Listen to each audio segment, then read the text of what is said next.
Pepper was founded in March 2001. It had a sister company in the UK called Future Mortgages, which David had been a part, or David was involved with in the UK market. David was brought out as head of credit, and it was really one of the pioneers of the non-conforming market here in Australia, having launched a similar business in the UK in the early 90s and sold that to Citigroup before we looked at... Sorry, we sold it to Citigroup in early 2001 and then looked at Australia as the next natural market. So we started as really a monoline mortgage company in the Australian market. The other non-conformers had launched in Australia. Liberty, I think, had started in 97. Bluestone started around the same time as us, and so did GE Mortgage Solutions. So it was purely to promote the specialist market here in Australia, particularly lending to self-employed borrowers, people that had adverse credit history, debt consolidation. It was really our experience in the UK, setting up a lender over there and bringing those techniques, successful techniques, to the Australian market, which was quite similar. Liberty had been around for a few years, but hadn't really conquered the market, and bringing some extra lenders, Bluestone, GE and Pepper coming to the market, widened the choice and widened the noise around non-conforming. More brokers started to hear about it, became interested in it, and the market grew rapidly from then, right up to the GFC, where all of the lenders in the market, the non-conforming space, the specialist space, were really at the height of their growth, and it was a market that others were joining as we speak. We weren't the cheapest. It's a pricing for risk model. But when we came into this market, it was completely underserved. People that fell outside traditional bank lending criteria, prior to us coming into the market, Liberty before us, were really funded by the private lending debenture market at ridiculous rates of interest, punitive rates of interest. We came into the market and took a position wide of standard variable rates, but still very affordable. But we were charging a risk premium for taking on groups of customers that fell outside traditional bank lending. So we could charge a slightly higher rate for things like past credit impairment, consolidating more debts than mortgage insurers would permit. But the rates were there or thereabouts, just slightly wide of standard variable. The line in the sand for us was August 2007. Our board at that stage was heavily based in the UK, and we were given strong signals from the board that debt capital markets were getting difficult in Europe. We, obviously relying on securitisation to ultimately fund the business, we were instructed to slow origination volumes down. So going into August 2007, we were originating at our peak. We were writing about 120 million of settled mortgages a month. We were on a billion per annum type run rate. We took it down from 120 million a month in August to about 25 million by December, so it was easier to slow it down. We had to lay off a lot of our sales staff around that time, and it was really, we were hunkering down for a period that we were being told by our board, and they clearly weren't predicting the collapse of Lehman Brothers. But I think we were lucky in that we got slightly ahead of the market in terms of slowing lending, cutting our cloth to the size of the business that we needed to be. And then really we made a conscious decision to move into the loan servicing market. And that's really how we survived the crisis. So in early 2008, a lot of the non-bank lenders started to fall over. So there were groups like Mobius Financial that were owned by Allco, another business, All Commercial Finance, which was owned by Allco. Caesar Mortgages was another non-bank lender, GMAC RFC, and the 100% lender, First Permanent. All of those portfolios required a loan servicer to step in, and they were typically funded by the major banks or global investment banks. And we had a purple patch in 4 months between July to November of 2008, where we boarded close to 4 billion of third-party assets under management, where we were appointed as the servicer and paid a pretty good fee for managing those loan portfolios on behalf of the funders. And that was at a time when we were slowing origination. We needed to generate free cash flow from some other activity other than new lending. And servicing filled that void and enabled us to really get through that period quite profitably. The core part of the business has and always will remain as a specialist lender or non-conforming lender. But as the business has evolved, we have understood that there are demands by both the broker network and our borrowers that we need to extend our product suite to also cater for prime lending and prime products. So that's what we've done. We've listened to the broker market, we've listened to our borrowers, clients that are with us are very happy to stay with us, but at the time we never had a product to supersede past a specialist or non-conforming product. So that's what we've done. We've literally just developed a product to ensure that we've got a transitional product ready to go for when clients come in.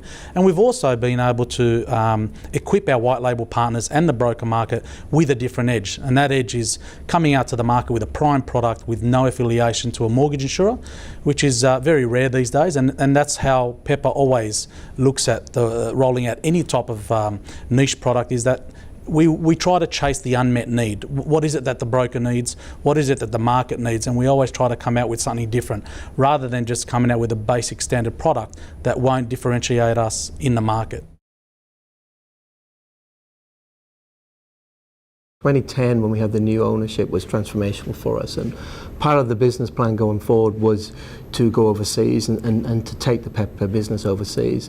And some markets were identified, Ireland being one, the UK and Spain were probably the first three that we identified. And again, the opportunity came quite quickly in 2012 through GE. GE were looking to exit the Irish market, and at that time the Irish market was very distressed. The housing had dropped by 65%. And there were a lot of people, the unemployment was high. They were looking to exit the market. So Pepper came in with some partners and brought the solution. We took over the platform, the people, and serviced loans. And what we did was bring some techniques from Australia to the Irish market that were new, were innovative, and the regulators and the Irish government particularly were interested to get new techniques to a market that was struggling in terms of the mortgage arrears, and the banks didn't know how to handle it. And Pepper came in and really showed people and became the leader in that market of how to handle these situations. And some of the legislation that has led from that has really been formulated around how we did things with the relationship type of management of these portfolios. And from then, we now are the leading servicer in the Irish market. It's quite deliberate, our strategy in Europe, to lead with servicing first, to get to know the market, how loans behave under distress, apart from the fact that that's been quite a lucrative business for us because there's no credit risk involved. We're purely being paid a servicing fee by the financial owners of those portfolios. Sometimes we co-invest in the underlying portfolios, but we don't necessarily own the underlying credit risk. We've got history in the UK market. We're starting in the residential mortgage lending market in the UK in late November. So we'll target the non-conforming market there, but also the buy-to-let market, which is the investor property market. In Spain, we've actually gone back into the personal loan market. So the business we bought there was a non-bank lender, which at its peak did residential mortgages, personal loans, car loans. It just so happens that personal loans was probably its core segment. Relatively high yielding and actually a much better credit prospect in the current Spanish environment than housing lending, because house prices are so difficult to predict. So that strategy in Europe has actually probably played out much better than we ever imagined. We're lending much quicker than we'd imagined. So the economies in Europe, despite all the press that we hear in Australia, are actually slowly recovering in different segments. So the UK is probably the strongest growing economy in Europe. It's got GDP growth of 3 to 3.5% predicted for the next 12 months. Ireland is recovering from a very low base, so we probably won't look to lend there for at least another 12 months. Spain is recovering well as well. With Seamus as our new owner, he did a lot of investing over the years in the South Korean market, and again, that was a play on volatility in that market. We've bought a very small mutual savings bank, so it is a bank. It's the only institution in the group that is a bank, funded by retail deposits. But that market was kind of decimated through poor lending practices where these MSBs were set up to do traditional retail lending to individuals and households, mortgages, car loans, personal loans. They morphed into property development financiers, and due to a property crisis in South Korea, basically blew up their capital. And the regulator was bailing them out and looking for, reputable owners of these savings banks to take them back to their traditional lending routes. Now, after force-feeding a lot of those institutions to the large Korean banks, the regulators acknowledged that they might have to allow foreign institutions to come in. So we're actually the first Australian company to own a Korean mutual savings bank. So that was slightly daunting. Took a 5-month approval process, but right now that business is going exceptionally well. Headcount, if you include our commission-based sales guys, is close to 300 people. 6 branches in 2 regions in and around Seoul. And we've got a long-term business plan to grow that balance sheet to about 2 billion Aussie over the next 5 years.